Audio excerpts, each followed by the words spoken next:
10,000 hours is a steep mountain to climb to become a master, especially when the task at hand puts a relentless demand on your body. There is nothing casual about this sport. It's all in, all effort, all focus. It takes a lot from you, but the reward is unmatched. Mastery of oneself, an acute understanding of your weaknesses with an explosive sense of your strengths. Being able to complete the climb to mastery requires the proper nutrition. This is why it's important to take in a potent blend of electrolytes that is in tune with your output and brings strength to your goals. This potent blend is only found in salt electrolytes. Salt targets your depleted electrolyte levels with a boost of hydration and health. It gives your body the baseline recovery it needs. Quality craftsmanship and minimal design, plus pandas. Don't miss our back-to-school sale going on now. Visit www.invertijar.com and roll with confidence panda style.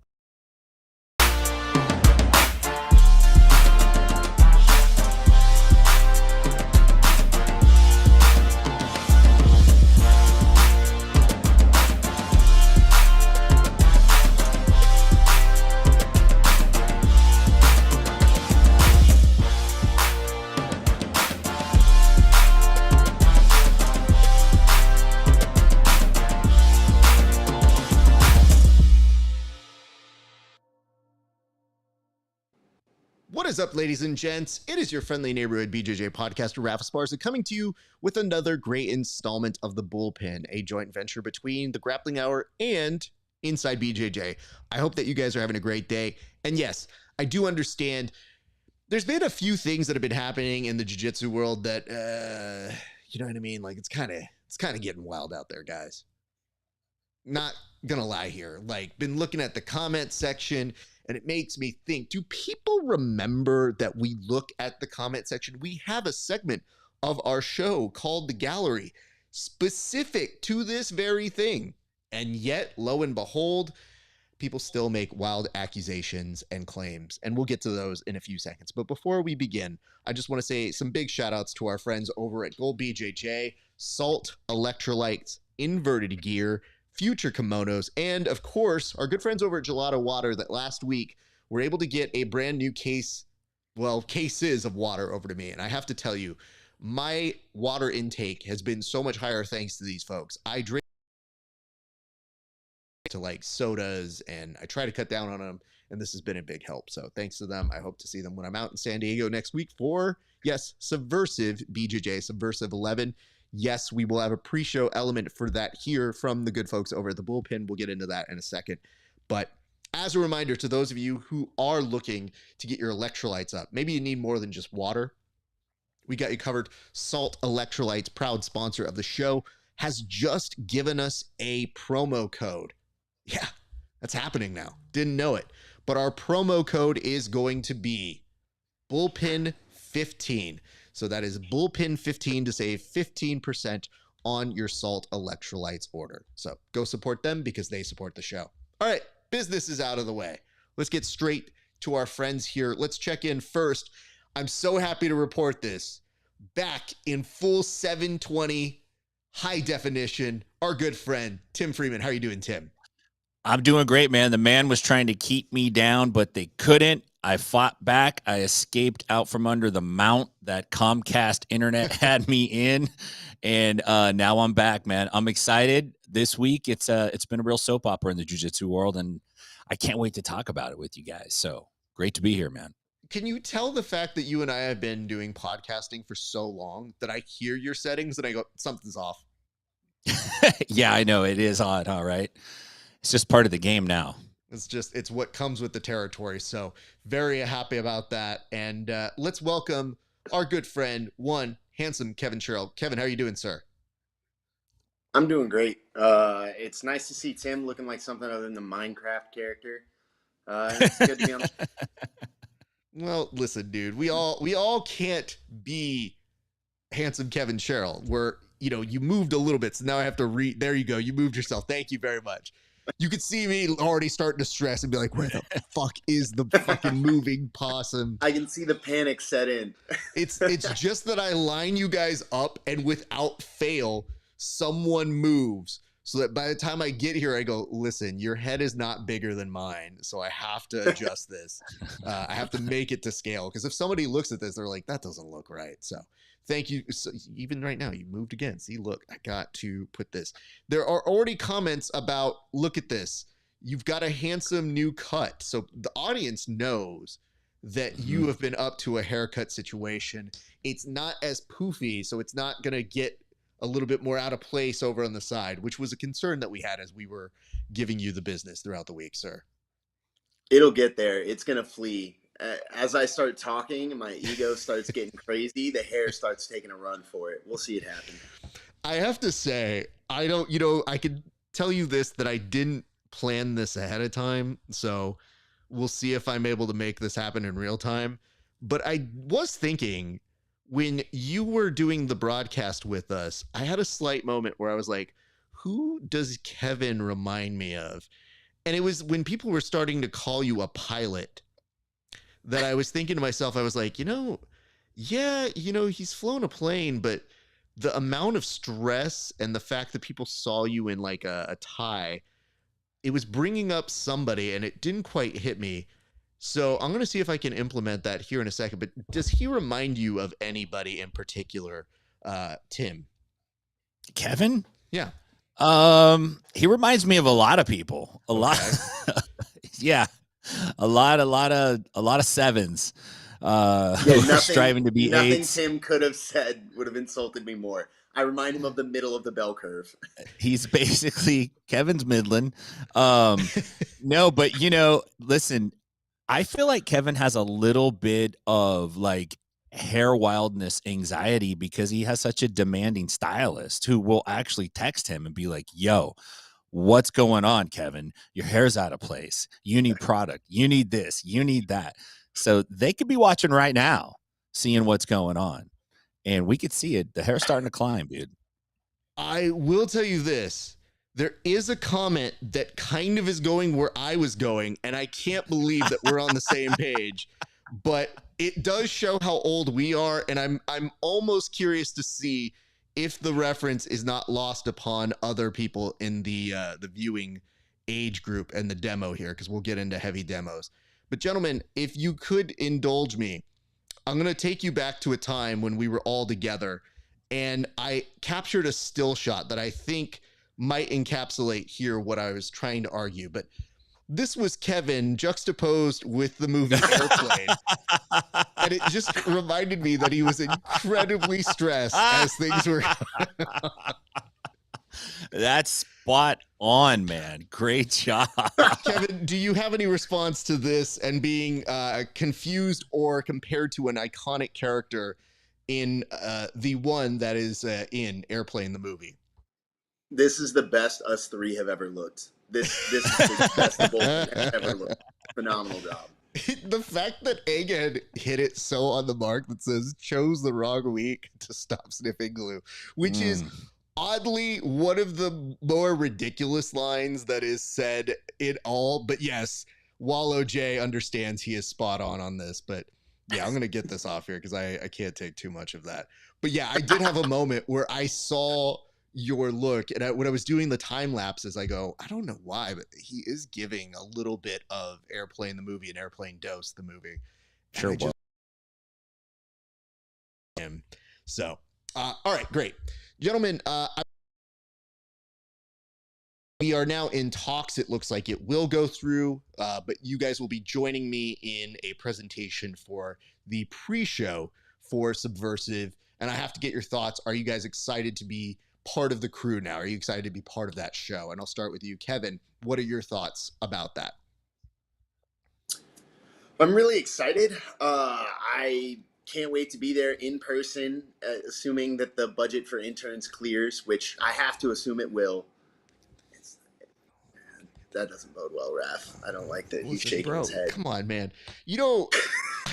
I make a lot of things work that should not work, but you being like, even on the joking side of knowing like, well, if only they could spare a pittance for me. And I was like, if this motherfucker only knew the work I have to do to try and get any one of us there. And my favorite thing is always like, I prefer to do these in person because if you think about it, like Shaq doesn't Skype in whenever he's doing Inside the NBA.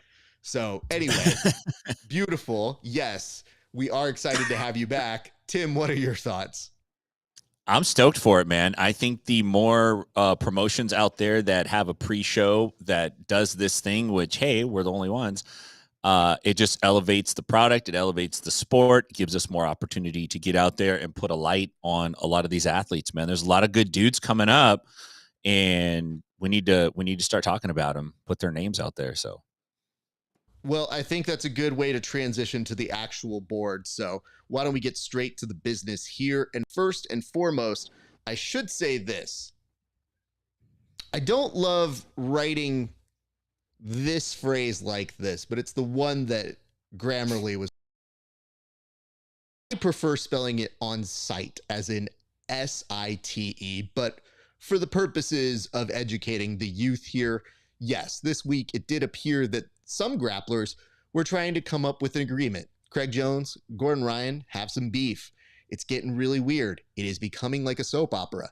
And Craig Jones said, hey, we can't just keep doing this. We should literally be trying to fight each other on site. And Gordon later then snuck into the DMs of Craig Jones, who's never posted a DM ever in his life to the public, and basically exposed the fact that Gordon wanted to continue that very polite way of asking if they should be able to fight on site. So I'll start with this in terms of reactions. Tim, do I have permission to fight you on site the next time I see you, sir? Well, I appreciate you asking. No, for now, I'm going to give that a no. But it is a gentlemanly thing to do. At least they're not just going to attack one another. What they're basically saying is this. On site, when we agree to this, it means no matter where we're at, if you're at the library checking out books, if you're picking your girl up from Hot Dog on a Stick, if you're standing in line at the movie theater and I see you, then we have to square up. We're going to do a slap and bump, and then it's going to be, I'm assuming they're doing Marcus of Queensberry rules. I don't know if this is like a WWE angle, like an on-site match, which maybe WWE is missing this angle, to be honest with you. I think this might be a new pay-per-view. But, I don't know if that means you could do anything. Like, can you just run up on somebody and, like, crack them from the back? I don't think so. I think you still have to be gentlemen about it. But we're saying basically wherever we see each other, it's going to go down. And I think this could actually be an opportunity for us to orchestrate something by luring these two gentlemen into the same location at the same time. We could sell tickets to it and call it the Bullpen Live on site and get these, whoever the crowd is, if they're ever in the same room, the crowd's going to stoke them into a fight. They're going to basically go like, y'all called on site. Like, you have to do it. So well, I'm grabbing the popcorn. We do have time to make something happen for Subversive, so I can call my people to see if we can get them. Now, granted, Kevin, we would fly them in, not you, but I feel like it's a good investment. And maybe if they do well enough, we can afford to bring you out. So, Kevin, I'm going to ask you this in addition to your response and comments on this melee, if you would. Do I have permission to attack you on site the next time I see you, sir? Yeah, you do. I have every intention of keeping that MF thing on me, and that MF thing is a folding chair. I don't know if you guys remember our segment from last week on the public fight, but I intend to use that same footwork methodology that we saw, where I'm going to drop into the folding chair, I'm going to hit the Justin Gaethje and get the head movement going. Draft's not going to touch me. There's no chance. Head movement's too good. I have to tell you this was probably the worst answer you could have given. I feel like on a straight up fight or a jiu-jitsu match, the advantage is probably your way, but you put it into WWE BJJ terms, which really reversed back to me because now I'm like, oh, a folding chair's involved? This dude's never been in a ladder match, clearly. So I've got this under wraps. Having said that, though, Kevin, you're somebody who's gotten into a few comment sections. You've gotten people who have gotten irked at you. what is happening between Gordon and Nicky Rod here from your experience of shenanigery on the internet? Well, I have no idea what you mean by that. I have never done a thing wrong in my life, and I don't know anybody that has any problems with me at all. But from a conceptual standpoint, I can attest to me. I'll play subject matter expert. I think what we're seeing is effectively Gordon Ryan getting jumped by B Team in the comments section, and them trying to formalize this process to do it in real life, which it does need to be a jumping. I think we've seen how the one-on-one matches go, and I don't think that changes. What we're seeing now is a little bit of team bonding from B Team, a little coordinated action, a little bit of ambush. Shenaniganery is now my new favorite word, so I'm going to say shenaniganery is definitely what's going on there. And I think we're seeing a great effort from Craig Jones, and we're seeing a leader rise in front of our eyes and lead a whole mass of people to just single-handedly take apart our LeBron James. It's great. It's a fantastic time. Can I just tell you guys this? And I've thought about it a little bit, but in the sense that Texas has mutual combat rules, so this could happen very easily. Tim, to go back to your point, on site, I think means that we have to line up on eye level. So I don't think you can hit me, because if you hit me on site, we didn't really both have the sight. One person had sight. So it's half sight is a different thing. It's like a touch 'em up, like touch 'em up, like right before the fight. You're like, oh, okay. So the folding chairs required equipment. The folding. I'm gonna come with a walker. Raph will show up with a walker.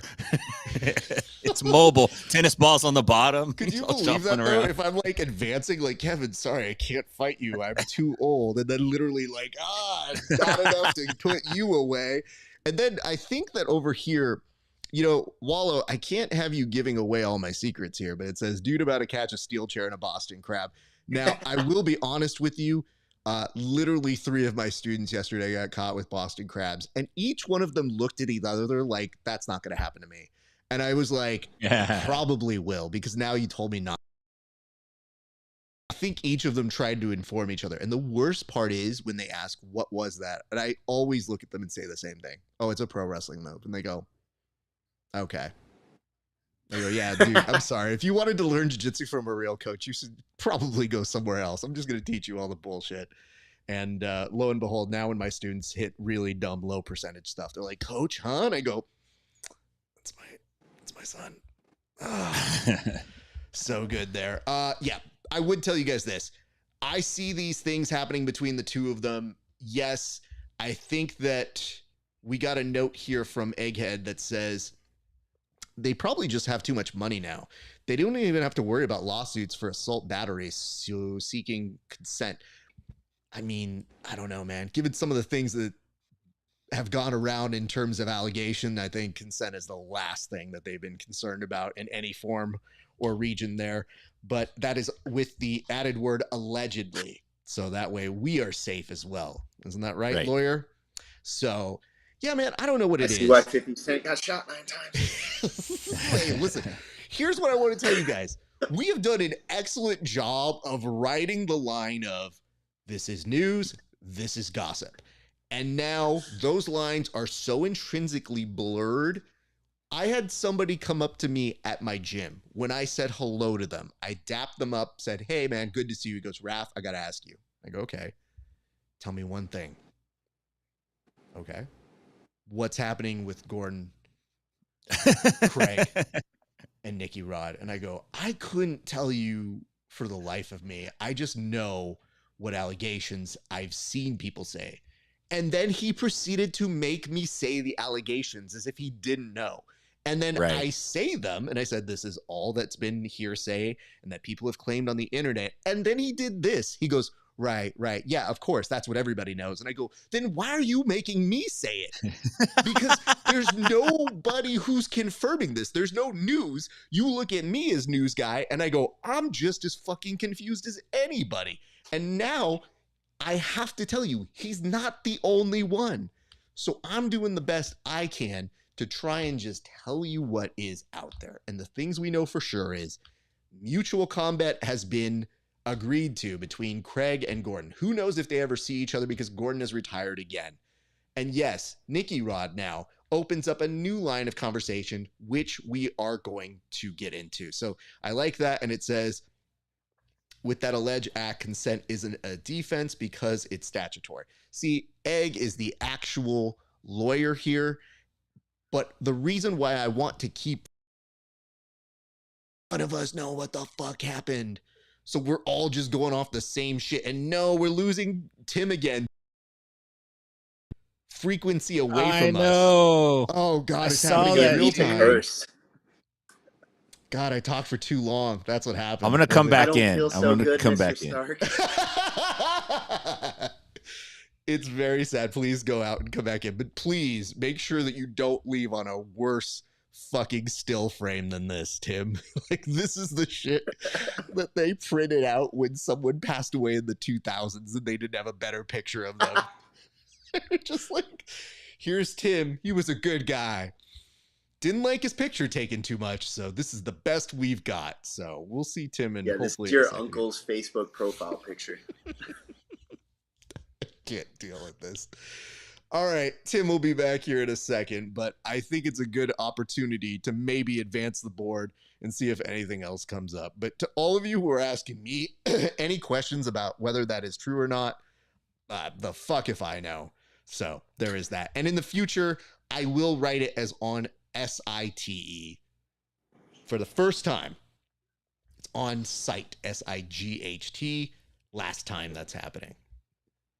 Unless somebody else does the board, which is also a thing into itself. So I want to give some quick shout outs. What's up, John Montgomery Breed? What's up, One Sleeve? What's up, Iotelwin? Thank you so much for joining us. Appreciate you guys for dropping in. All right. Tim is somehow back. We'll see if he's back up in this bitch. Oh, that's right. Fuck yeah, that's what we're gonna do. Well, that does bring us to a new thing here, which is that Nicky Rod has actually made a recent appearance on another podcast, and in doing so, he talked about the experience for CJI, but he also kind of went more into detail as to what he thinks may or may not happen with his challenge to Gordon Ryan, as well as just his thoughts in general as to what Gordon may or may not be. You first on this. What exactly do we need to know from his most recent appearance? I think what we're discovering is that Nicky Rod may have a Kenny Rogers fascination here. The first thing he did when he won CJI is he doubled down on his two losses to Gordon and basically said, let's put up $1 million, blah, blah, blah. So he throws that out there. Then recently in an interview, he said that Gordon has a tell that he can specifically spot when Gordon is allegedly using performance enhancing drugs. And it got me thinking, like, what is that tell? Like, what is he talking about? Is it that Gordon like starts hanging out at John's house late at night and doing primal drum lessons, or stops eating yogurt? I don't know, man. But I found that to be an interesting idea, outside of the fact that Gordon gets real buff and strong during certain periods and looks jacked and ripped like a maniac. And he goes to D. Young's barber school for the blind and gets a new hairdo. You're like, oh, there's the tell. He's on. So I don't know, man. I thought that was a hilarious topic, and I wanted to get you guys' feedback on it as well. Well, don't worry. We're about to go to Kevin. Kevin, I have to ask this. What are signs that you look for when trying to accuse somebody of being on steroids? I don't need a sign to accuse someone of being on steroids. I very simply just throw it out there into the ether and just let that thing go do its own work. All it takes is an accusation. Anybody beats me in jiu-jitsu? Steroids. Anybody beats someone I like in jiu-jitsu? Steroids. Anyone's more accomplished than me? Steroids. Better cut, better looking, jawline improved? Steroids. Had to be. I think Nicky Rod's easiest sign that Gordon Ryan is on steroids is when he goes to pick up his. The provider goes, man, sorry, can't. We're cleaned out. That's how he knows. He's like, that may even be the origin of the beef. is he can't get Austin is cleaned out when it's time for Gordon to get ready. I like that you were able to take a very, very fun topic and throw in your own accusation very quickly there. I will tell you this. I have famously on one of my shows, there was a glass window behind Nicky Rod, who of course is doing the interview without a shirt. And I knew I wanted to do this joke, but once I saw that clear window, I knew I had it. And I go, "Hey man, what's that behind you?" And he goes, "What's that?" And I go, "Just, you see that behind you?" And he goes, "What?" And he turns back. I go, "I think that's USADA." And he's like, okay, good one. And I go, at least he's got a sense of humor about this sort of shit. Because you look at him and you go, this dude's going to be a walking like drug test for the rest of his life, just because of how much he has worked out. But I will tell you this. I feel like the beef between these two guys has reached an interesting level because earlier this week, Gordon tried to reframe, as predicted by yours truly, how the fight's going to take place. He did this after saying, "I'm mostly retired." And it begs the question, how are you able to then try to reframe, because you're the king, how this fight is going to take place if you yourself mentioned you got injured with Pena, you're really not doing anything more, and now you want to do it on your terms of doing a back-to-back against him and Craig, but you don't want to go on over to Craig Jones Invitational, which oddly has the most views of all jiu-jitsu possible. So, Tim, where are we heading with all of this? Like, what exactly is the intention or the thought process here by Gordon? I think what's old is new again. This is classic jiu-jitsu super fight gamesmanship. It's been happening since the beginning. We're going to try to change the rule set 24 hours before the match. We're going to make special stipulations, and then we're going to change them. And then you can grab the gi pants. No, you can't grab the gi pants. Well, yeah, you can, but you can't grab mine. Or I can grab yours. But so this is classic stuff. I think what Gordon's trying to do is, obviously, like you said, he's trying to offer some stipulations that will be super beneficial to him and help him win the match. This is like pre-negotiation right now. Gordon can't not say anything. Like, he doesn't even have that capability in him. So he has to say something.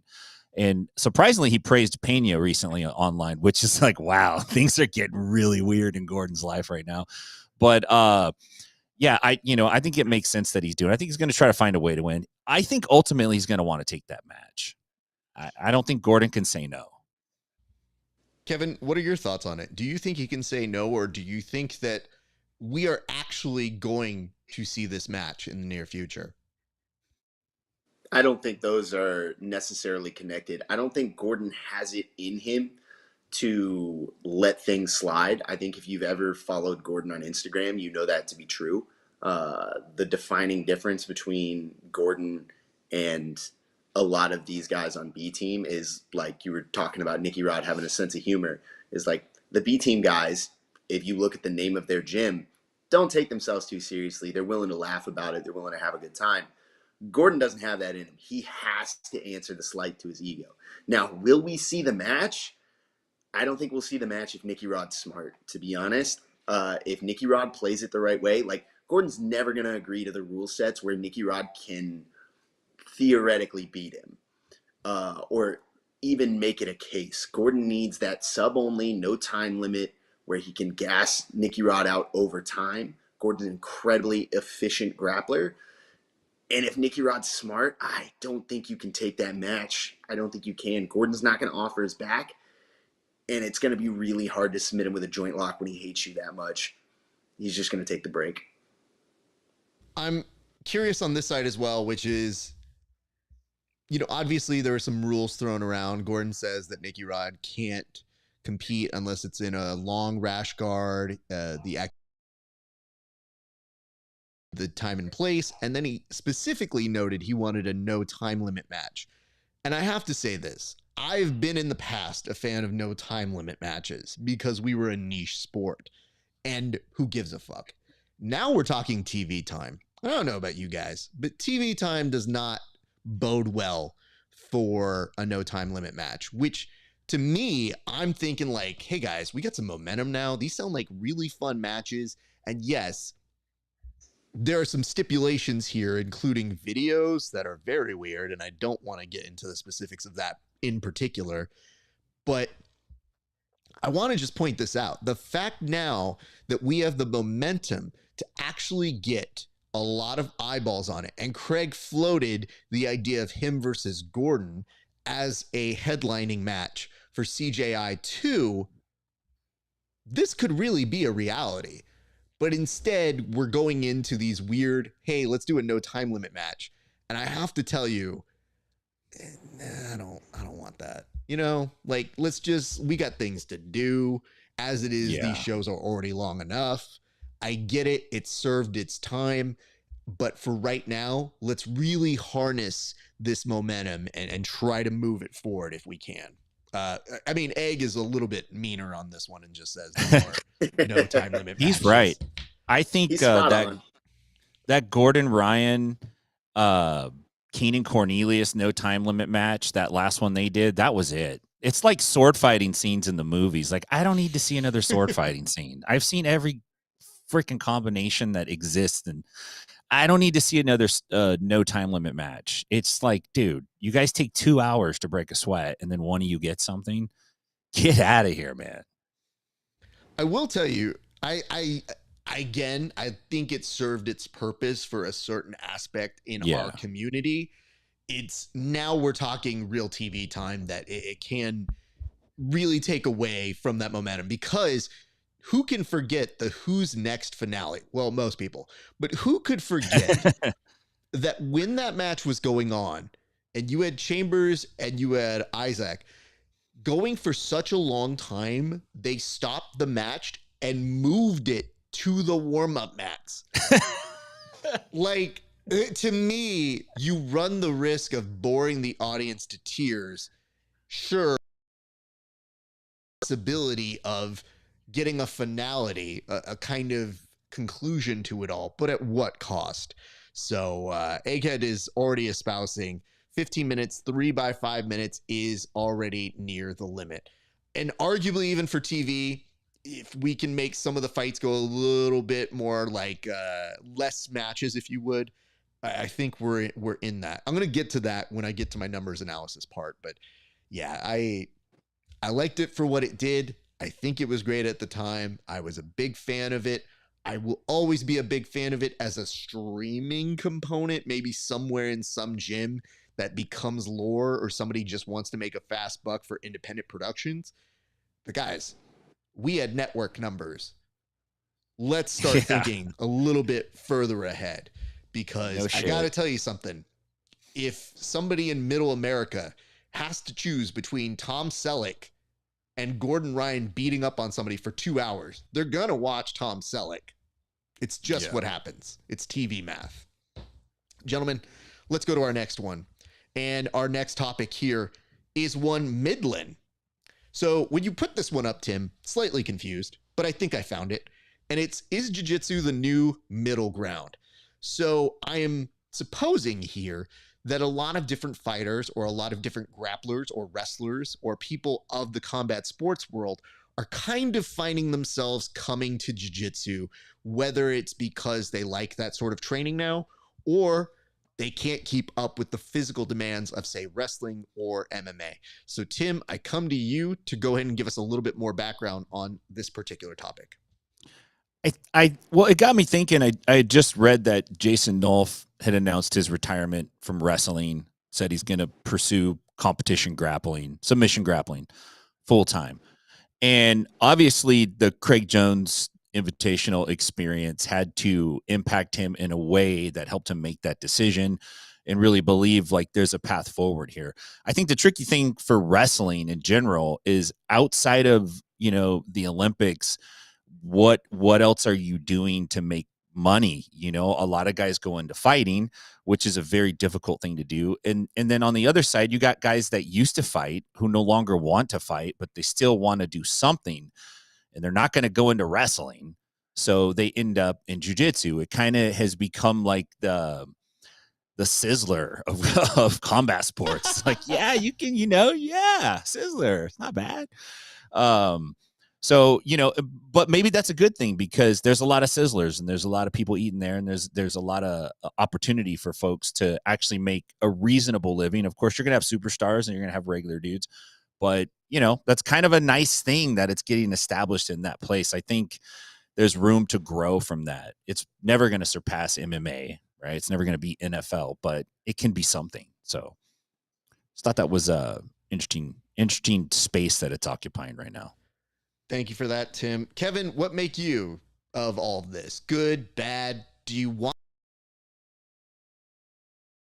to join us in the jiu-jitsu world? Is it too crowded? Do you want Jason Nolf to be here? What is your reaction as an active competitor? I don't want to get anywhere near. I just knocked something over 1 second.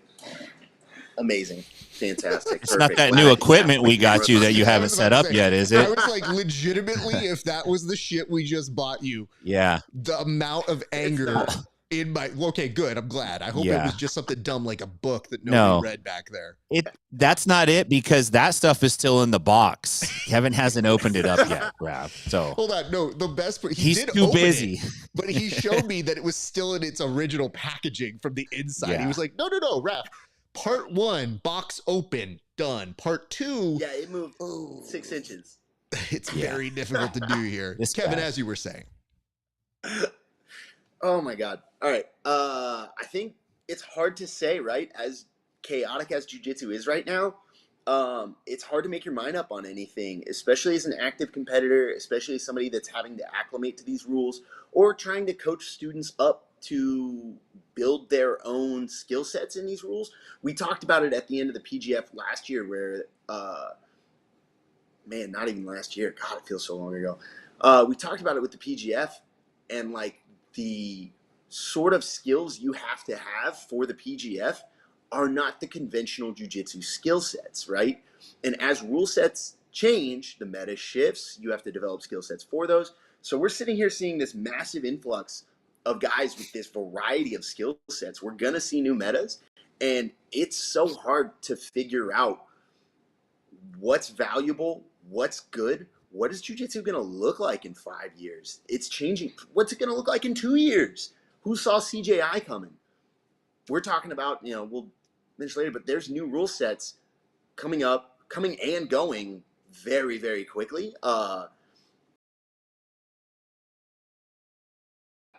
A big pot and you're just throwing shit in there, and we have not had any time to taste it. There is no single chef. There is no plan. We're just throwing stuff in and going, is this a good idea?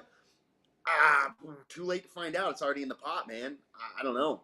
I would love to have a more conclusive idea, but it's crazy out here. I'm glad that your analysis was about 30% the movie Ratatouille. Like when you started mentioning just throwing stuff in a pot, I just imagined a mouse on your head being like, no salt, no seasonings here. So that's what the cowlick is. That's the remote control for the seasoning. Yeah. I want to point this out. In the comment section, it does look like some folks are very nicely discussing what they thought the highlights of the weekend were. So we'll just indulge this for a quick second. It says, Nolf Ruotolo was the second best match that weekend I have smokin'. So I think he's probably alluding to the fact that Cade and Andrew Tackett was probably number 1, if I'm guessing here. But Thiago comes in and says, no, hold up. The best match of the weekend was Miragali versus Pixley. Well, that was probably the best result. I don't know if that was the best match, but it definitely was exciting for that. Pat Downey, Nolf, and these wrestlers are about to shake things up. And that comes from our buddy Style Jitsu. I would say this. I welcome them. As a non-competitor, and hopefully they just stay out of my age range, I don't mind it, and I like the introduction of it. Now, what's going to get messy here is you're going to get people saying, well, these butt scooters don't do anything. Guys, you're coming into our world. The whole point of this is people can do the guard pull. You can do wrestling if you want. It's not necessarily bad, and you've got to learn to figure out, like, how do you beat the other thing? So if you're coming in, bring your skill set. We love it. but just don't waste our time bitching about the fact that people are going to pull guard. It's a different sport. And the whole idea is the art is trying to figure out who's the best. The sport is about trying to figure out what makes it more exciting. And I argue this: if that person that's butt scooting gets more submissions than you, the person that's playing up top, they're the more exciting person. So it kind of is a two-way dance. So bring your skill set, but please, for the love of God, understand you're coming into this world and just, it's a little bit different. So there is that. And finally, before Egghead and Thiago potentially get into their own ruckus in the middle of the comment section, it says, Thiago, my brother in Christ, there's only one answer for the best match of the weekend, and it's Rotolo versus Tackett. So again, right on the money on my guesstimation as to what Egg thought was the best, but also, Egg, please don't beat him up, sir. I don't want. Am I the only one that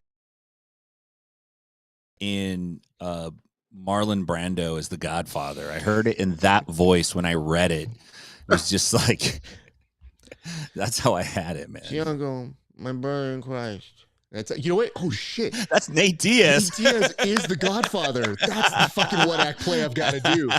Oh my God, Nate Diaz is the Godfather. My God, everybody's been looking for their one-man show. That's exactly what I could do. You come to me on these most special days with me when my daughter's about to get shacked up. Like, brother, what are we doing here? Like, come over here. You know what I mean? Like, dog, are you a man? Answer me, bitch. Are you a fucking man or not? So I think that's what we got to do here. Yeah, man. I think you guys just figured out my next venture. I'm going to take a sabbatical from the bullpen to make that happen now. So, all right. Well, I think we discussed that. And Kevin, you proposed a very nice topic switch here. So I'm going to take you up on that. But also, this is a Kevin topic. So first of all, hey, applause on this. Okay. You get into the big kid table, so I'm going to let you take the reins on this, sir. It does seem like there are going to be some new rule sets for finishers and Enigma. Sir, what are those rule sets, and what can we expect from both of those organizations? Finishers has adopted the CJI rule set. I think that's super interesting. I think it bodes very well for the sport. I think it shows who the winner was, if we're having a winner, right, between the CJI and ADCC beef. It bodes pretty well when your rule set is expanding and a prestigious and very elite tournament that is finishers is adopting it. I did DM them and ask immediately whether they were adding a pit, and they said they're working on it. I really hope they get it together. That's going to be awesome.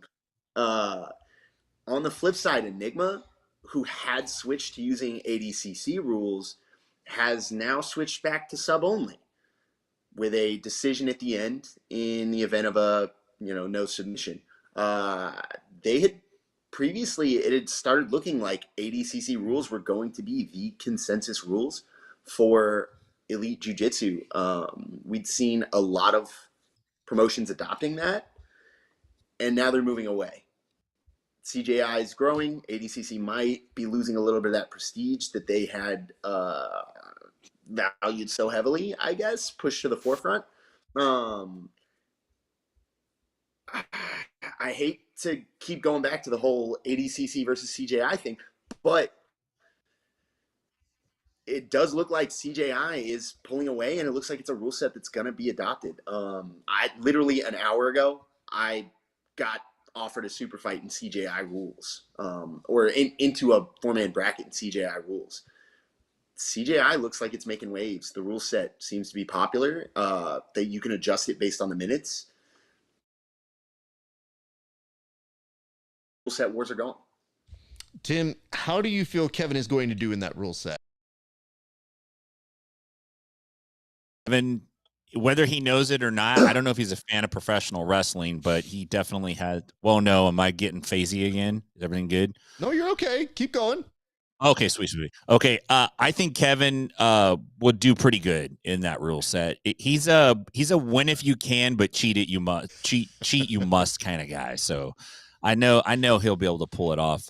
I think in a weird way, like, does ADCC have the cheese touch right now? Because it feels like everyone's kind of like, we don't do ADCC rules. That's icky. We're doing CJI with the pit, or we're doing sub only. which I don't know. I like ADCC, but I think there's like a unhealthy favoritism to certain positions because of the point structure, and sub only, you know, with EBI overtime is the best, but not everybody's going to do that. I like the pit. So I think there's a nice little blend there. We might never have a unified rule set in grappling. It might always be one of those sports where there's some variation. We see it in boxing. They use different gloves. I guess just gloves though, huh? Sometimes they wear headgear at the amateur level, but I think jiu-jitsu might always be one of those things where there's going to be like slight modifications on the format. As long as it's entertaining, it will work. I love that it's so hot right now. Like, that meme will never go away because it's just like, ooh, a pit's so hot right now. Pit's so hot right now. That's exactly where we are with this. It is definitely something that's more intriguing. The real question here for finishers, if they don't have a pit, how will those 3 5-minute rules play? I'm inclined to think it might still be very interesting, but I would caution those from a TV production standpoint who are indulging this, please, please, please reduce the amount of matches, because every time I see a rundown on these shows, it's very heavy. Those 3 5-minute rounds add up very quickly. And really what you're looking at here is a minimum 20 minutes per match that you need to allow. And the sad part about that for finishers in their realm is that they give so many matches to so many people who are aching for that shot. So maybe you might see how they redo their thing. Maybe it's a restructure, and maybe they've already taken that into account. But I really want to impress upon those who are going to use that format. Just really look at how your rundown looks. Now, what that means, though, is for finishers, maybe that they put on more events because they're going to have more people that they've taken care of over the years who want those super fights, and they can kind of extend that out. But I mean, honestly, if nobody gets submissions, nobody's going home. And I hate to tell you this, and I've done it myself, but it was a rule I used to have for anybody who was doing a no time limit match.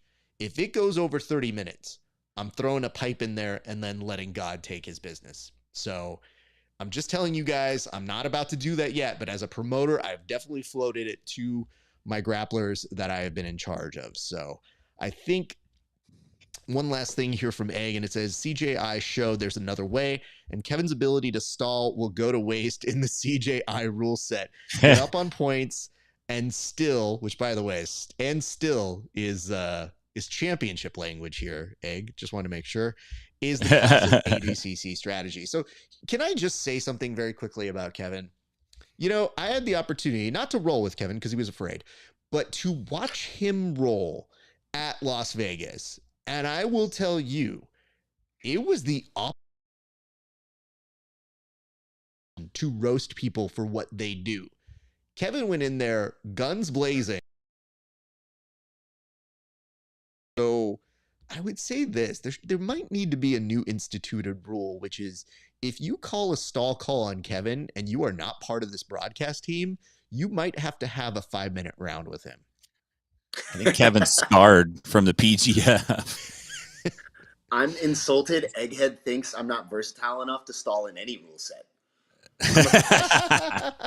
Don't put me in a box. Can you imagine Kevin's there reading the rule book? Like, hold on, how do Wait a minute. stall? He's consulting with AJ Agazarm. They're off on the side. Turtle, it is. Oh my god! Did you have a match with AJ? No, AJ was on the team. I rolled with him a lot. That was my like warm up. So, and he grabbed me for like to get warmed up for his matches. And I will say, like, that dude's, I mean, surprise, surprise, that guy's super skilled. Holy crap. Oh yeah, AJ's very good. Yeah.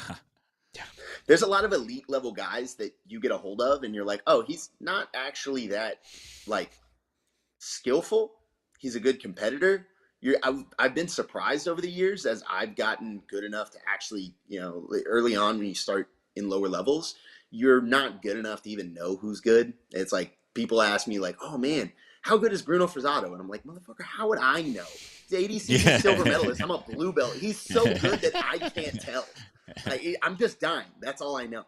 But like, as you get better, you can start evaluating guys. And I've been surprised at how not exceptional a lot of really great competitors are. AJ's exceptionally skilled. I was very shook up by how dexterous.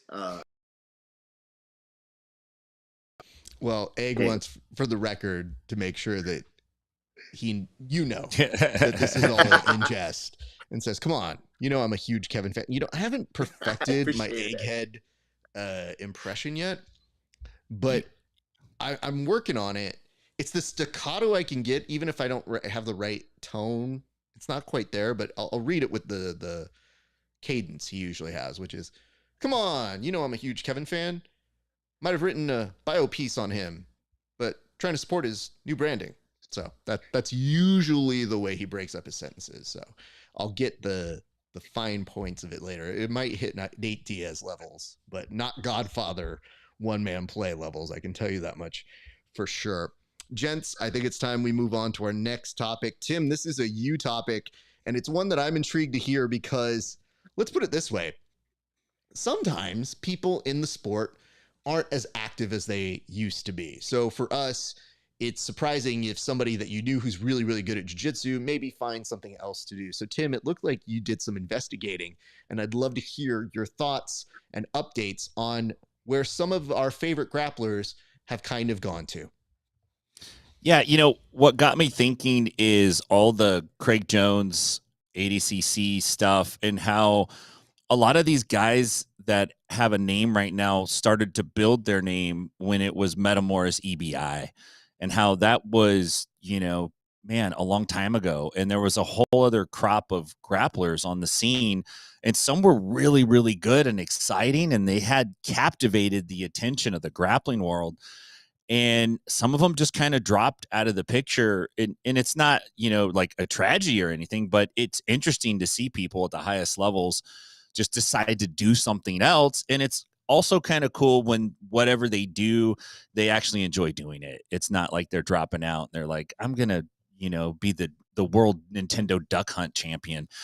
So, they've actually done some cool things. So I was thinking about Zach Maxwell. This guy is the son of Stephen Maxwell. Zach was a real super avid competitor, like in the late 2000s.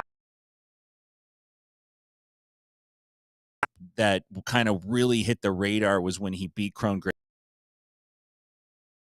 think that was in 2012. But this kid was amazing. He was like a crazy omoplata specialist, super technical, super hard to beat, great at wrestling, super strong. And then he quit, and he's an artist now, and he's always wanted to pursue art. He's always wanted to get into it.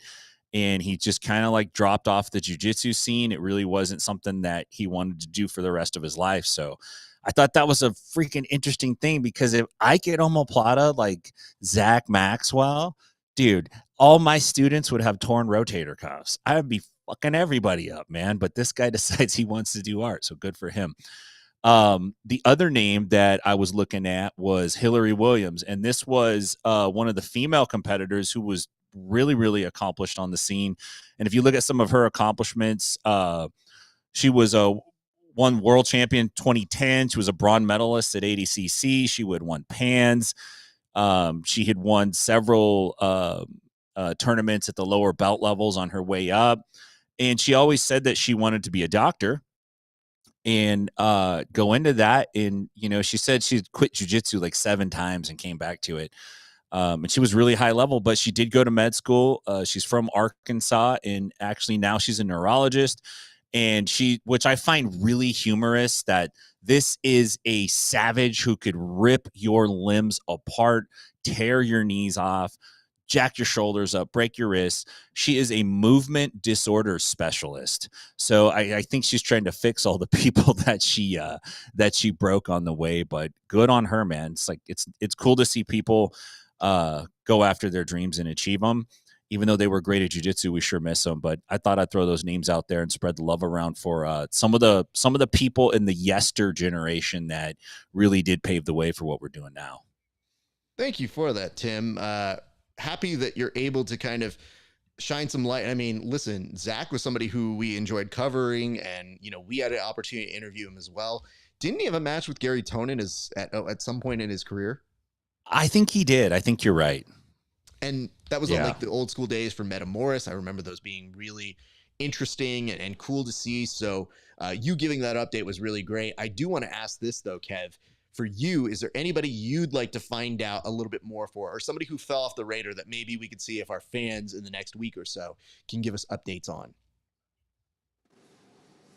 I don't have anybody that I'm interested in getting their updates on, simply because the jiu-jitsu community needs to leave people alone. Isn't it funny? Damn, man. I'm sorry, Kevin. Can you imagine they get like 20 DMs from random strangers asking them, yeah, what are you doing? Isn't it do you funny still do leg locks? How how brutal our sport is, that when people find a new passion, a new hobby, that we're just like, man, good for them. Good for them. They moved on. Like they survived addiction or something. They're in recovery now. Yeah, oh man, it's good to see someone made it. Sober from jiu-jitsu. Yeah. It is cool to see that like people can become world class at a thing, enjoy it, be passionate about it, and then enter a new chapter in their life and be content with like, yeah, that's in the rearview mirror. I love that. That is really cool. But it is hilarious how happy we get for them. I'm so glad that you took the moment to be like, no, I'm good. And you know what? Let's not harass these people. They probably left this community for a number of reasons, the least of which is probably that it could be very toxic at times. So maybe it's best to just wish them well on their sailboat and say, hey, remember the good times? Yeah, okay. Yeah. If I ever quit jiu-jitsu, you guys are never going to hear from me again. I'm deleting my Instagram. I'm gone, bro. Dude. Yeah, but you're going to be on here. Where are they now? Remember handsome Kevin? It's just not so handsome anymore. That's so sad. You take away the grapples from your name. Your Instagram is just at Kevin, and I think that's already taken. So you take away the handsome from Kevin Sherrill. I think you cut at the core of somebody's soul. So I don't want to get too deep into that aspect. But I would tell you this. I'd like this as a recurring at some point, Tim. So if you think of other people and you want to do the research and you want to figure it out, that's fine. Plus, it'll indulge the fact that Kevin will not want to hear about them. And that only kind of makes me want to do it more as a recurring segment. So there is that. It'll be based on Kevin's participation in board building. Can you imagine that we're literally just throwing it at him and be like, do you want to know about this person? And every person, Kevin's going to say, no, not interested. Thank you very much. All right, guys. Well, I think it's time to get into what some people, I think, may be tuning in this week for. In addition to our lovely other topics, we did preview earlier this week that, yes, let you take a little bit of a breather while I do my normal magic wall sort of bullshit here. So let's get to it. All right, guys. So if you tuned in last week, you saw the fact that, yes, we did get some preliminary numbers from Craig Jones.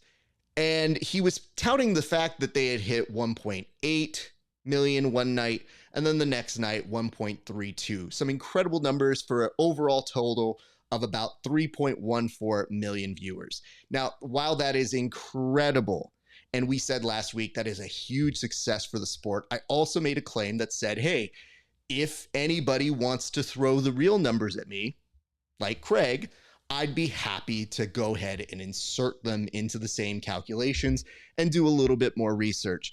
And wouldn't you know it, somebody slid into my DMs that week. And yes, it would be Craig Jones, who was taking time out of whatever beef he felt like instigating with Gordon that day. But he was kind enough to go ahead and give me some of the numbers. And I felt like it was important to give you guys some updates on some of our initial findings. Now, as a reminder, we said it last week and it bears some repeating here. These are somewhat apples to oranges. This is not quite the same as what a rating from Nielsen is. However, we are doing our best to continue a conversation that hopefully gives you a better idea as to where we stand as a community and the growing reach of our sport. So having said that, let's give you some updates on what it was that we were able to find out. So first and foremost, one of the things that I kind of want to impress upon here is that we want to be fully transparent in how it is we are presenting these numbers. So we thought that we would present the old findings first. So last week, when we put together this chart, you may notice that we had positioned the Craig Jones Invitational with its 1.88 million viewers at around the 6th spot for Friday night's telecast. Now, with the updated numbers, we were able to then find out that, yes, there was going to be some drop-off. So with that drop-off, the updated numbers, and you'll see here, and it's tiny to see, but we will zoom in here in a second, but this should tell you that the Craig Jones Invitational is toward the bottom of that list. So in order to give you a more specific idea, why don't we go ahead and zoom in on what it is they were able to do, and I can even make this a little bit bigger here. So for Friday night, according to millions viewed, the Craig Jones Invitational then drops to 42nd place for the evening's festivities. Granted, the Braxtons, a very attractive show for a number of people who watch on, I believe it is WeTV. And yes, it did fall underneath Rampage and the PFL in terms of total viewership. So there is a little bit of a drop-off that happens there. What I would like to say, though, is that, yes, that is to be expected here. Full disclosure, let's go to our next chart, which will show us that the old CJI Saturday numbers we had put at 8th place for 1.33.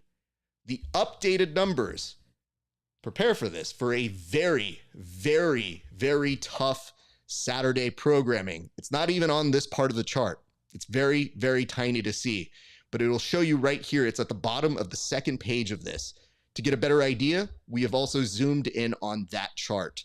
And on that one, the Craig Jones Invitational for millions viewed comes in at 81st place. So this might seem like it's bad news because we were so excited about it. Did we pop the champagne too early?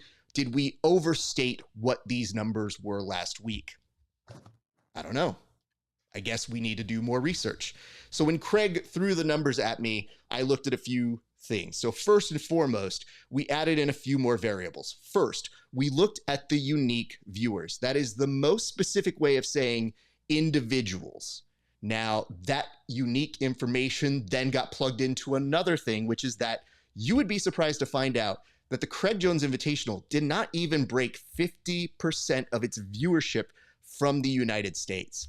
It had a huge appeal on the international eyeballs. So with that in mind, we were able to recalculate and find some new information. We also added in the later stuff that we found, which was news programs and other syndicated shows that we threw into our analysis, and that will give you the update here. Sounds bad though, right? Yeah, I get it. Could be better. So did we overstate what we were doing here? You may recall though, at the very end of my speech, I did say that the more impressive numbers or the more interesting numbers to all of us here are going to be the 18 to 49 demographic. And in that, we have new findings based off a few different calculations. Let's start with our Friday numbers. So our Friday numbers here, we found that yes, the updated numbers for CJI were actually still very, very impressive. In fact, we found that the Craig Jones Invitational did do a big number. And in fact, still, to our surprise here, was able to appeal to a big demographic. I think you will be still surprised. That Friday, the Craig Jones Invitational ended up pulling in on 10th place when you do a revised number. That is in the 18 to 49 demographic. That still is incredible to note. And we will say here a little bit earlier, we did get a note from our good friend, One Egghead, who basically was trying to tell us, hey, listen, there's a good and a bad version of Tom Selleck. He mentioned that yes, Tom Selleck, Magnum PI, yes. Tom Selleck, Blue Bloods, no. Well, unfortunately, Tom Selleck Blue Bloods actually outdrew us by a hair being on CBS. Now, I have to tell you this. The difficult part of this particular chart is the fact that, yes, he was on a major broadcast network, and some of these findings are conservative numbers. So it is possible we beat him, but I'm willing to concede he has the better mustache, so we're going to give him that 9th spot. Nonetheless, still top 10 programming in the demo, which I don't think is anything to harbage on. Based off our most Craig Jones Invitational ended up being within the top 10. Now, there are two things that we have to modify here. The first is that UFC prelims were actually broken up into two different elements. The first of which is they do the 5 to 7 prelims here on Pacific time, and they do the early prelims. So this computation actually put it as just one, but we have it as two different ones. So that occupies another spot. The Craig Jones Invitational that night actually is closer to 9th place with a revised information. And one other thing kicked it down, which is an actual kickoff show. So that is part of the reason why we don't have the accurate information. And we recently just got that. So we will update that one in the near future. But what I want to point out here for the rest of you guys is that, yes, it did very, very well in the demo. And it should be noted that not only did it do well in the demo, but if you were to compare it to the other sports programming for the week, we're still in for some surprises here. The main of which being that, yes, the Craig Jones Invitational did incredibly well as a whole. But if you break it up a little bit more and you say you want to look into the top 200 sports programs for the week, well, you're going to be happy to find out that the Craig Jones Invitational was able to make the top 40 for both days. What that means is that amidst every other sport, it's still, for both days in the demo, was able to occupy 9th place for Saturday and 38th place for the Friday telecast. And just to get more specific into what it was beating, why don't we go ahead and zoom in a little bit on those numbers? And I will tell you this, it is very cool to get an idea of how it does. But look at that. Number 9, that demo rating of a 0.221, just underneath All Elite Wrestling for Dynamite, which is its signature program, which again will likely get about a $90 million to $100 million a year deal. And competitive with the UFC in the demo for a number of different reasons. So this is pretty cool to do, but I would tell you this, in looking at these numbers, I was also able to take a guesstimation at how Flow Grappling did with their first round of ADCC. You may recall it hit approximately 232,000 viewers for that first day. If I were to apply the same rubrics and the same generous, if you would, look that I would for any other ratings, I'm estimating that Flow Grappling's first round on YouTube did approximately a 0.05 or a 0.06, which would be outside of the top 100 sports broadcasts. Not bad, but just to show you how impressive it is that the Craig Jones Invitational actually was in the top 10 for at least one of its days, and specific to note that it improved from day 1 to day 2, doubling the amount of unique viewers. What also should be noted here is that even though the initial notes of the Craig Jones Invitational dropping from its major viewership to lower numbers, it bodes well to say that they were so intrinsically within the demo that that's how it was able to be competitive. It might be harder to understand this without saying it, but maybe when we go into what's called the sub demos or these really, really important things to marketers, we can expand upon it further by looking at the following. And I hope you guys take this journey with me. Well, you don't have a choice. I mean, you're just coming with me. We created a PDF sheet, and I'm going to use part of the board here to kind of give you an idea. But we're looking at the specific demographics here for these different programs. So what we tried to do is give you guys an idea on how they were able to compare or compete with some of the main broadcasts in a larger scale. So what we did is we looked at some of the demographics compared to networks. And if you look at day 1 of the Craig Jones Invitational, it would have ranked as a network if you were to just take the programming. Most network programming is about 3 hours. The Craig Jones Invitational was 9 hours that day. But if you take just an idea of how competitive it was within the top 5 networks, even with its adjusted rating. That's not even the impressive part. It gets more impressive when you look at the fact that on the additional demos, or the 18 to 34 demographic, 96% of the Craig Jones Invitational numbers were within the 18 to 54 demographic. 93% was in the 18 to 49, arguably the one that people quote the most whenever they talk about primetime viewing. But the best one here, and the one of note, in the 18 to 34 demographic, take a look here at these charts and look how closely they were able to do. On day 1, in the 18 to 34, they were competitive enough to be top 3 just as a broadcast network. Kind of unheard of, because 56% was in that 18 to 34. Additionally, on night number 2, they could have potentially ranked as number 1 on night 2 in the 18 to 34 demographic. I cannot tell you these things for certain, but just based off of some of the computations that we did and some of the looks that we gave it, I don't know how to overestimate the strength of the 18 to 34 demographic. So I will continue to tell you guys this. And even in the 24 to 54 demographic, yes, it does look like they performed very well, especially on night 2. They were able to compete with some of your parents who accidentally leave on Fox News. So it does bode well that even for the upper aged individuals, still an impressive showing throughout. So although we're not able to compare it, it's a little bit of apples to oranges. Again, I do want to kind of come to just a few things maybe for future consideration here. The first of which is this. This is going to be where I probably stop doing the analysis. Not because I don't love numbers, but because if you do further analysis, you have to then bring in average watch time. And that's a computation that's a little bit harder to do. I'd rather prefer that to go to a stats nerd. This is more to get that conversation going and show the strength of what it is.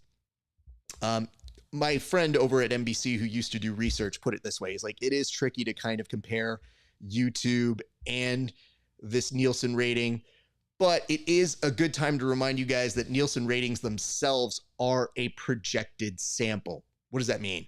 40,000 individuals actually are used to create the larger way that they guess how Americans view. Now, apparently it's a very accurate statistic, but even though we're projecting, so does Nielsen. And more importantly, they have a lot more resources than we do. What we can tell you is, based on YouTube, where they are right now, we had real numbers, and those real numbers gauged interest at the very least. So before we kind of stop talking about this, I just want to kind of fill in a few blanks, and then we'll move back to the board, and we'll get you guys to one of the very exciting fights that we have for you as our way of signing out very, very nearly and dearly. But why did I do this?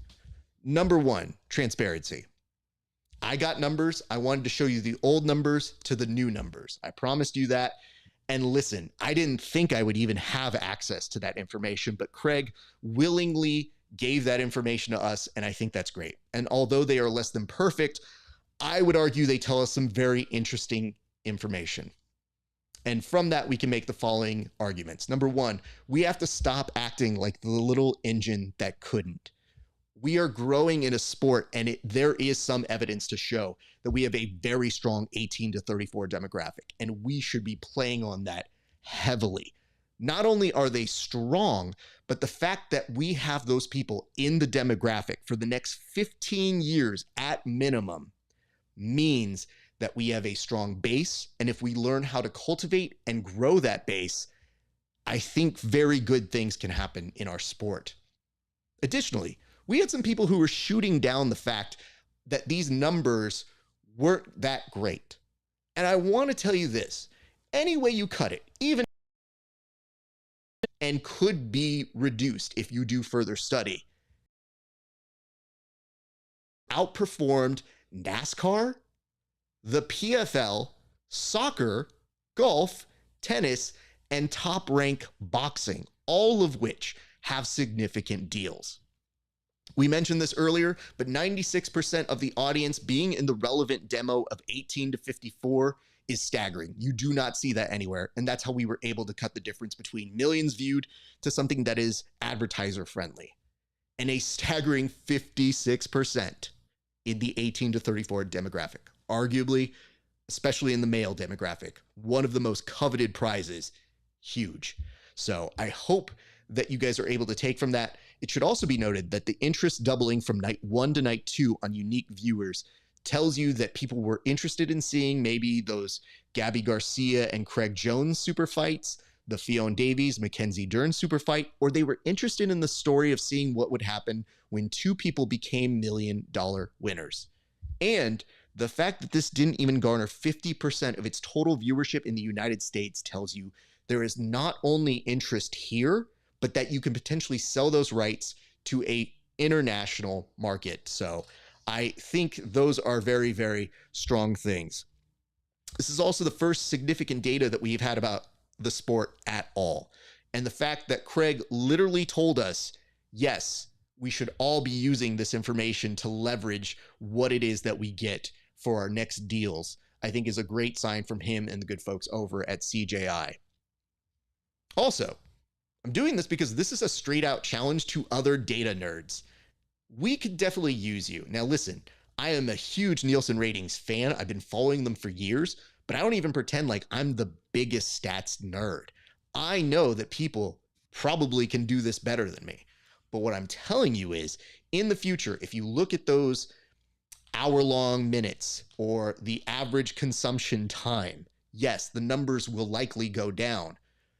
But I think we had the right interest levels, and I argue that the people who are stats nerds are essential in helping us shape the television presentation of what we are trying to do here. In my opinion, that 4-hour night 2 had higher unique viewership and bodes very well for a smaller product. So I'd love to see maybe 2 nights at 4 or 5 hours. And I think that a good stats nerd team can help you figure out the research and maybe get you better positioned for other things. And of course, I want this sport to succeed. I think we can make it work. I think these are all positive signs. And I think the more data that we find, the more we'll be able to dial in that television product. So I was incredibly encouraged by this. I thank Craig, I thank Seth, all the people who provided me this data and entrusted me with the ability to go in and communicate this with you guys. I understand it's a little bit boring at times, but I argue it's worth the conversation, especially if it gets athletes and individuals paid in the near future. And one last thing, before I move on or address some of your questions, I want to point something out here. And I think this is kind of critical. I want you, and you can't see all of these names, but just to let you know, this data sheet that I put together, the little PDF, I'll make it available to my followers on Patreon. And I'll send it over to Craig as a nice thank you to him. If you notice, there are some entries here that say bold and say talk show. In for sports during that week, more than half of them are talk shows, meaning the pre or post show elements. I'm just saying there is money left on the table if the Craig Jones Invitational doesn't have a pre or a post show. Now, full disclosure, we here had pitched ourselves as being a pre and a post show element. It wasn't in the cards this go round. We're still amicable to it, but I would tell you this. Why is it that every other sport on that list had a very strong performance from their pre and post show elements, and we have none? Just saying, if you guys want one, you have my number. And clearly, I know numbers well. And I'm happy to go ahead and work with you guys as we would be here at the Bullpen. We were huge fans of it, and we were huge fans of seeing you guys support the event in such a massive way. So with that, I yield the floor back to the Bullpen. Nice work, Raf. I feel like you went a little Goodwill Hunting Matt Damon at the end. I got a number. I know numbers. This was the nice version. I didn't really get into Yeah. being a dick on this one. This one was more just me being like, hey, you guys know where to find us. It should be easy. It's just, I think it is foolish, especially when I was typing in each one of these. And I got to a point where I was just like, oh, talk show. Oh, ESPN, Sports Center. Cool, that's a post-show element. Oh, this talk show went for 30 minutes before this. And you just start thinking to yourself, maybe it's because we're new to this. Maybe we don't truly have the money for it yet. But that those studio shows is what they're usually called, are efficient ways to get the best bang for your buck, especially for advertisers who, as Kevin mentioned when we were about to go on air, he was like, I mean, people want to talk about it. Before you even finish a show or end a show, people want to talk about ratings and numbers, or they want to talk about the shit that they did see. So to me, I would say that, you know, I think it's a worthy exploration, especially when we've made it very cost efficient in my head. So I will answer a couple questions here, and it says, Raf, that analysis you made last week, state of the art, no less. Thank you. And Wallow, of course, noting that we lost to, yes, Tom Selleck by a mustache hair. We did. And you noted, Style, I hope you caught that. I have no real analytics. If they want to throw them at me, I'm happy to do that computation. That's one of the last ones I would do. I see a note here that says, so if we're talking in terms of armed forces, CJI is the Navy SEAL and ADCC is kind of the Salvation Army. I don't know how comfortable I feel making these assertions, but I can say that. They're merchant marines, not Salvation Army. Bottom line, Jits is on the come up. Yes. Like them apples. And it says, the PGF is way ahead of the game with the bullpen. Well, I mean, yes, we will be returning for season 7 of the PGF. Yes. So they will have a pre-show element. Hell yeah. Let's go. And big ups to BMAC for doing that, because he's the first dude that saw, you know, in that sense that it was valuable. So, and he gave us run of the place. So yeah, BMAC basically, when I told him, I was like, hey man, this is kind of my vision. It was something along the lines of what I think they had in their mind. It was just they didn't know how to do it yet. And I just said, leave it to me. We've got it. And thus Bullpen was born. But I can tell you guys this. I just felt like every one of those numbers that I heard somebody saying like, oh, this unique viewers aren't real viewers. I go, I know that. But you know what is a real viewer? Somebody who tuned in and showed they had interest in it. And it's arguable to note that if there was a 9-hour program and it went from 1.8 million views to about 170 unique viewers specific to the United States, it meant that those people probably came back and forth throughout that long of a show. So it might bode well in the future to create more of a streamlined product that people can tune in and see maybe 4 or 5 hours, because night 2 did, especially in those demos. Being top 9, top 10 on both nights, incredible. All right, let's get to the fun stuff. I know you guys probably get a little too numbered out. I can do it for days, obviously, but we can go to our next topic here. And it is, Tim, oh, you know what? I didn't even press the button to advance for numbers. I just literally went to where. All right, let's go to our next topic, which is fight. Tim, the fact that you can always find something out of the corners of the internet is a great reminder of your duty and your responsibility to this show. Before I show people here, what can you tell us about this? Thank you very much. It's a pleasure. This is my chef's kiss to the people that tune in. I just love these videos so much. I don't know if, and maybe I'm a little old, but there's an old arcade game called Tapper where there is a bartender serving beer and then somebody switches the tap out with non-alcoholic beer and the customer starts sliding out the door. This is kind of like the live action version of the video game Tapper, except there's some interesting elements that show up on the scene. And there's an amazing performance by the gentleman that gets rocked. So it looks like this was at the Denver Broncos preseason game, which is, if you're fighting at preseason football, you should like you need to move. You need to get new friends. You need to raise your standards. Listen to Tony Robbins. Do something, man. But you got to fix it because preseason football is not worth fighting over. But here we go. Let's check this out. It looks like it's after the game ends, too. So we got bro. He deeks on this guy, and he gets clipped by the killer bees.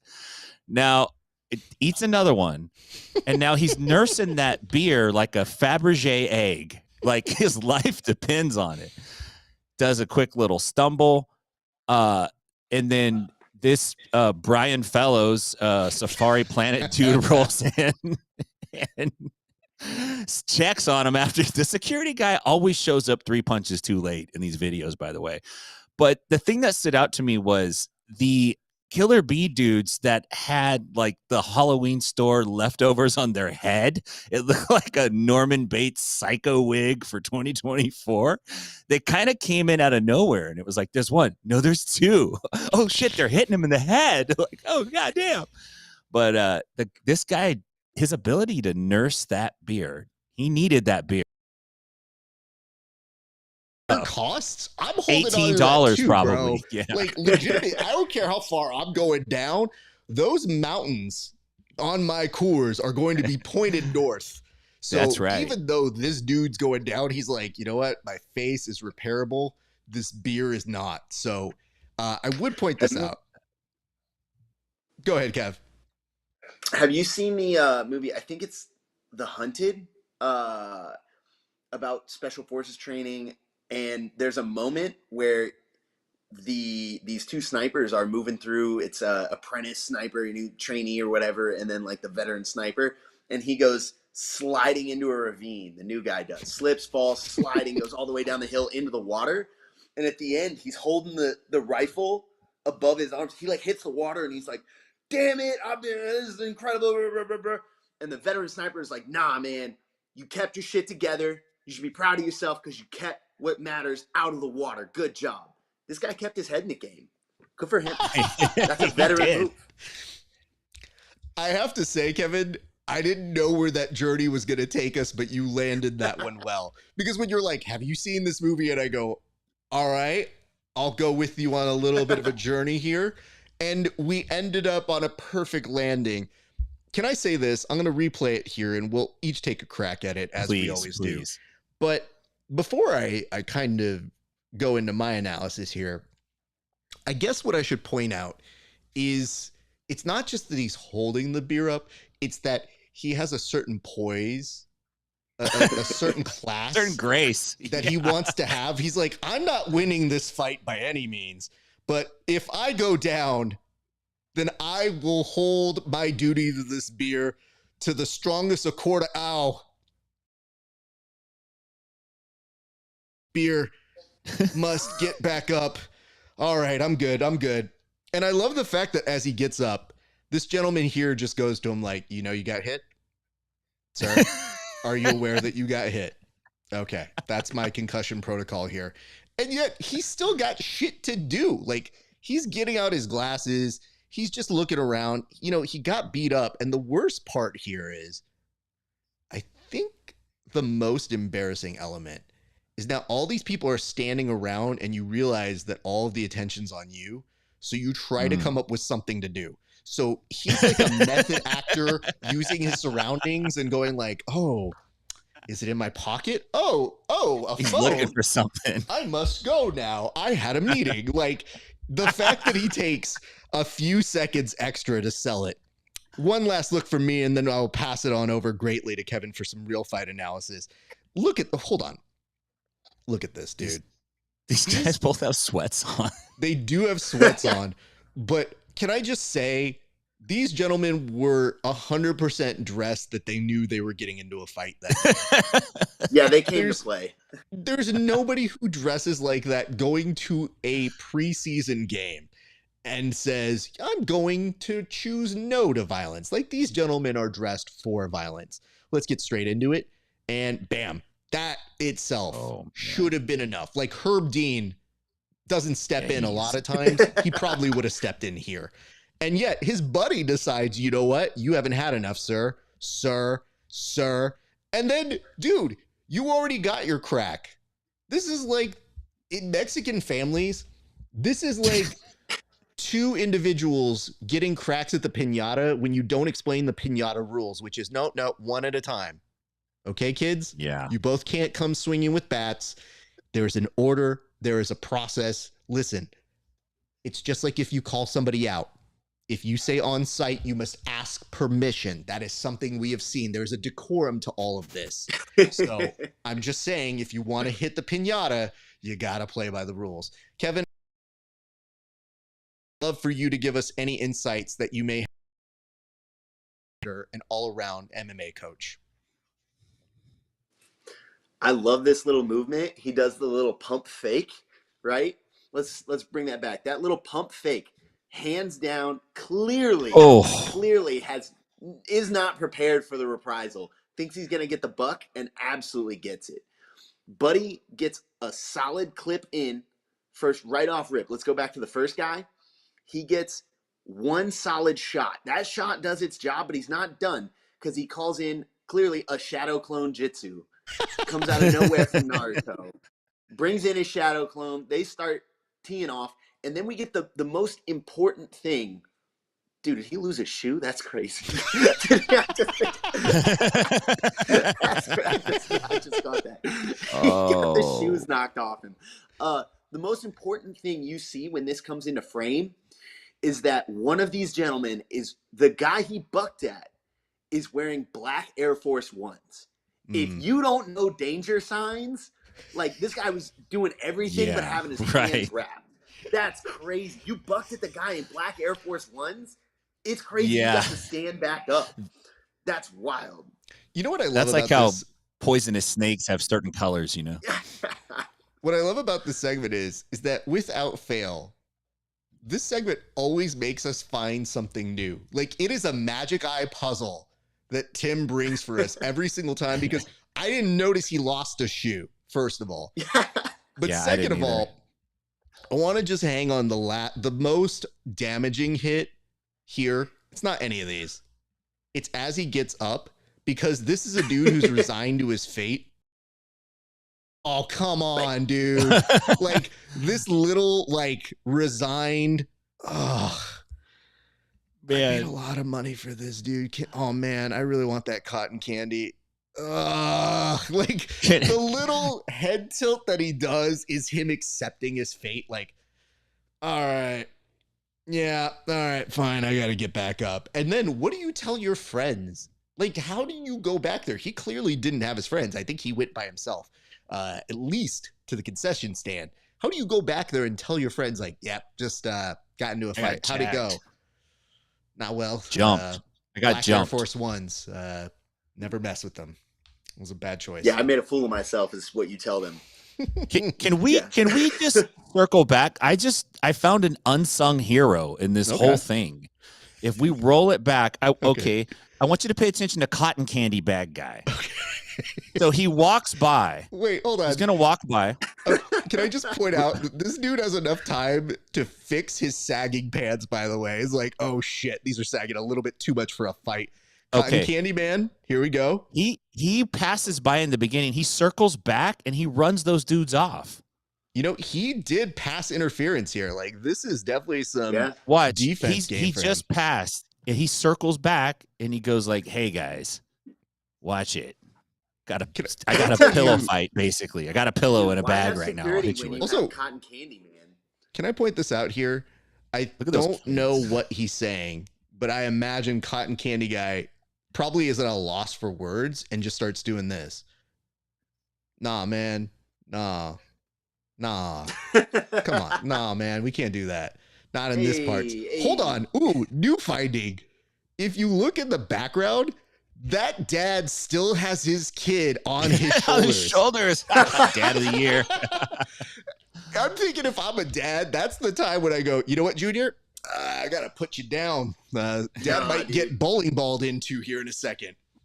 He put that kid up there when shit popped off. He formed Voltron. Ooh, Dadtron. Dadtron indeed. Man, you know what, Tim? Kudos to you. That was superb. And it does look like this week we do have some comments. We'll get to the assorted gallery here, but I will drop these in very quickly for all of us to kind of go.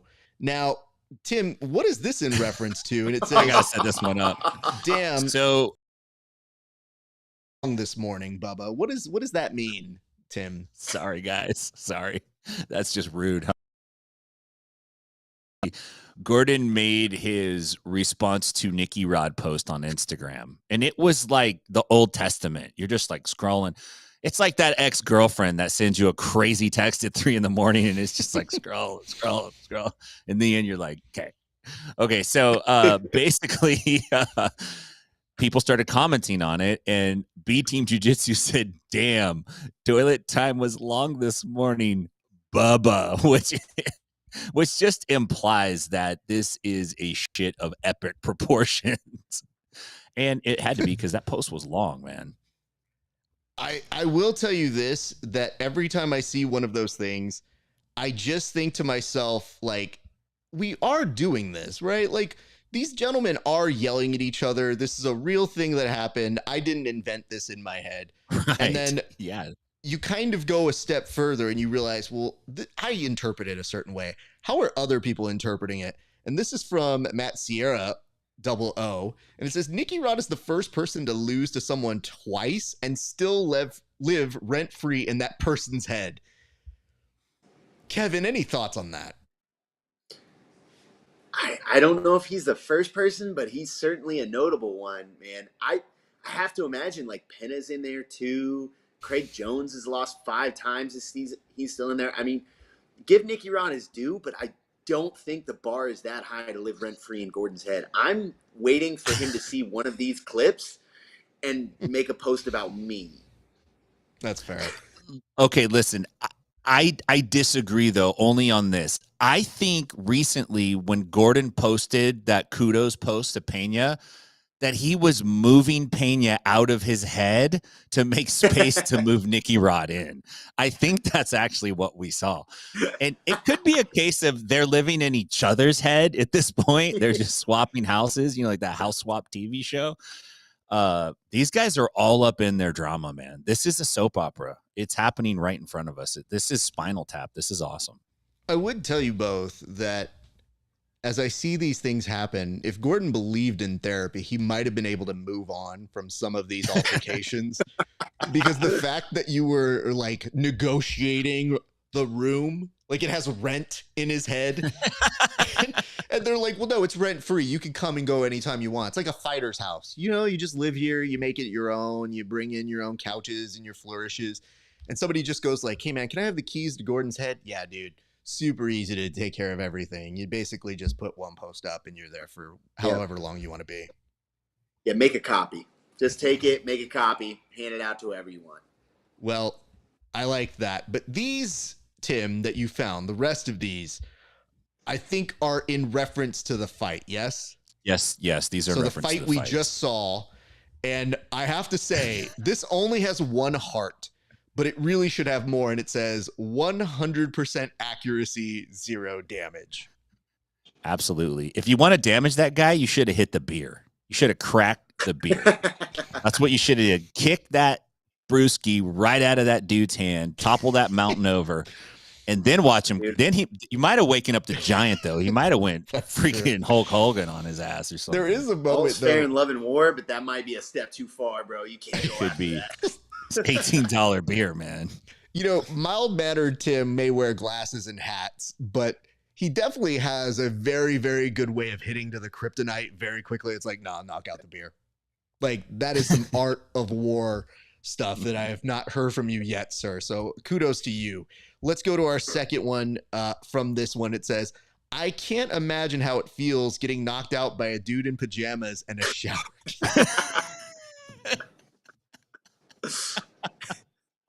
Not one dude, 2 dudes, like in his understudy.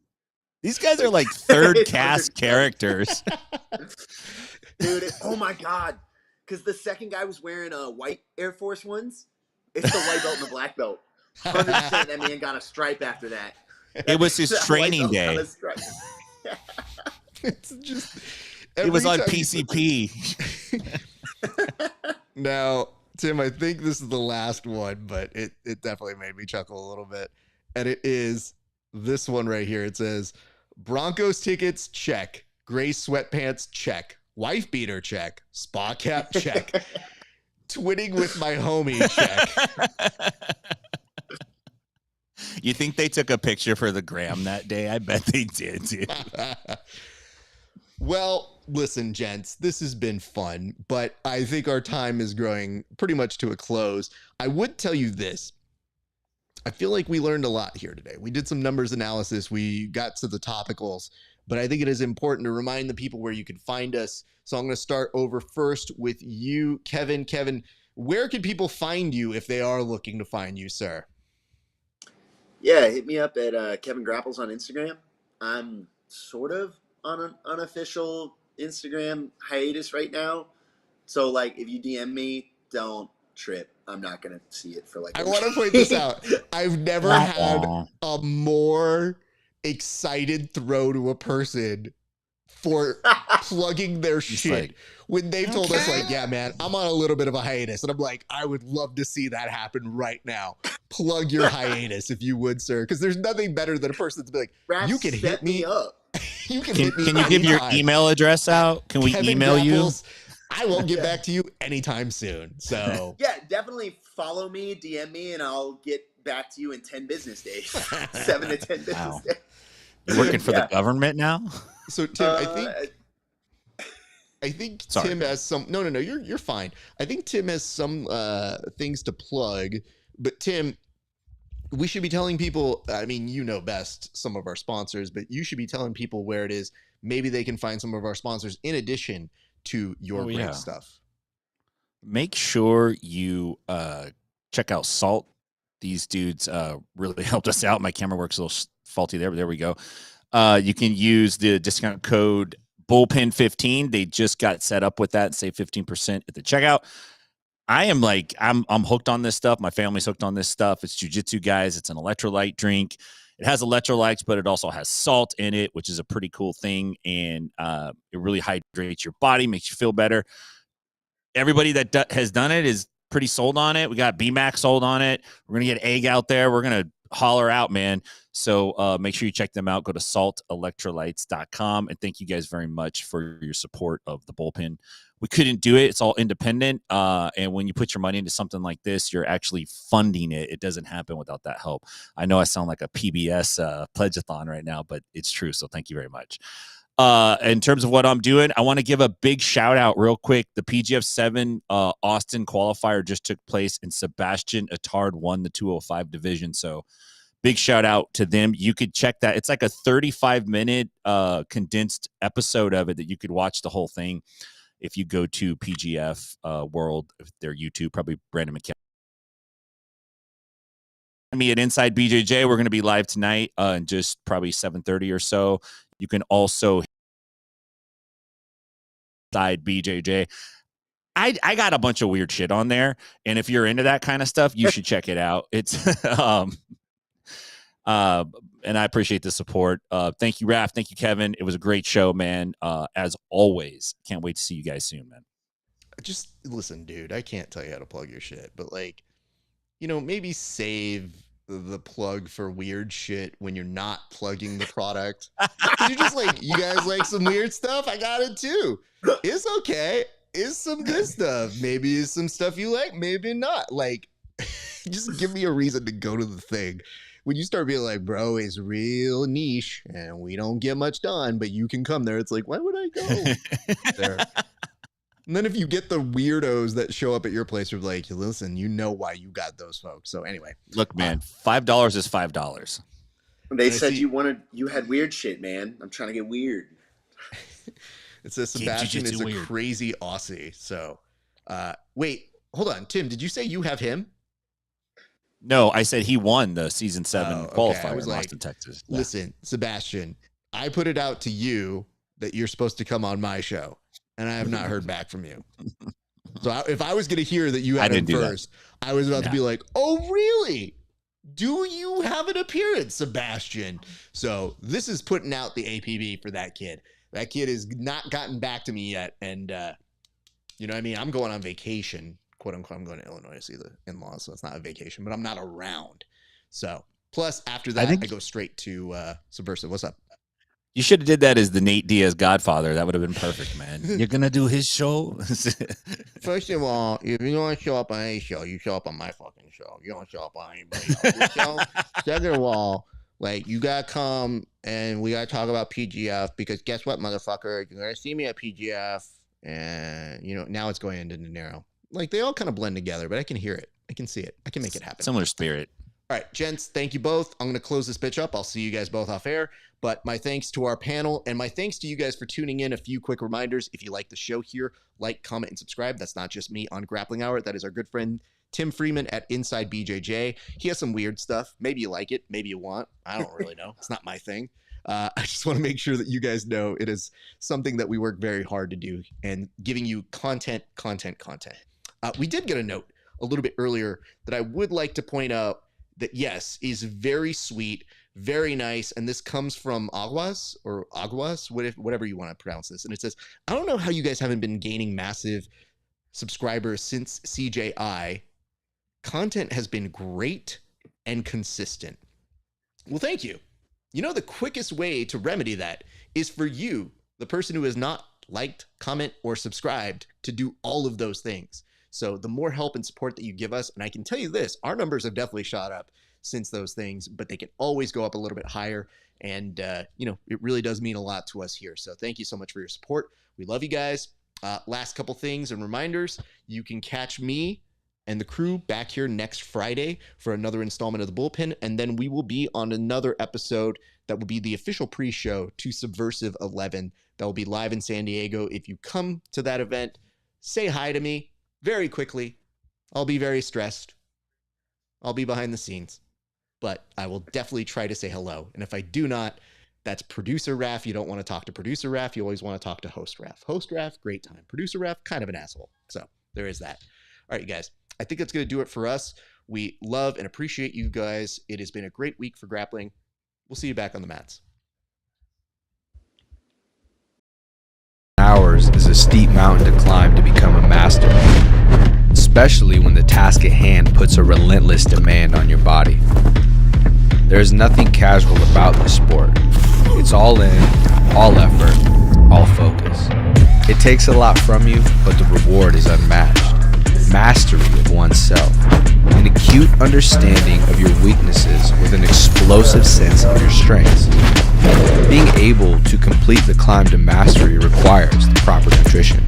This is why it's important to take in a potent blend of electrolytes that is in tune with your output and brings strength to your goals. This potent blend is only found in salt electrolytes. Salt targets your depleted electrolyte levels with a boost of hydration and health. It gives your body the baseline recovery it needs.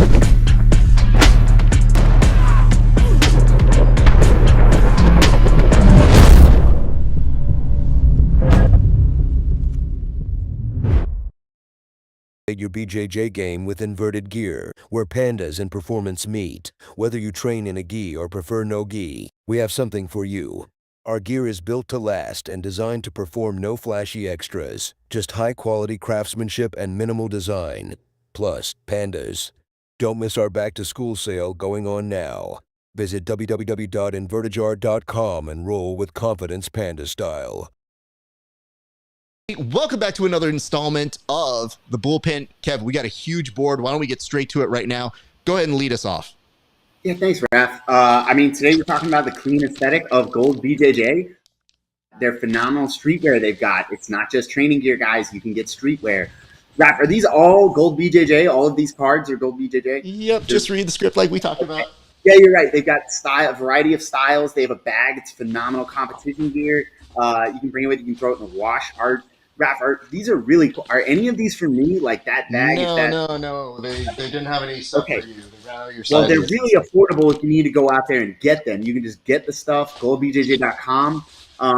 These shorts are awesome. I'm going to get this. Wait. Do they have a second set for me? Is that a thing they have? You know, they were like, hey, man, we ran out of stuff, and they didn't have it in your size because like fat. You know what I mean? So, like, these are all for like me. Anyway, go visit our friends at goldbjj.com.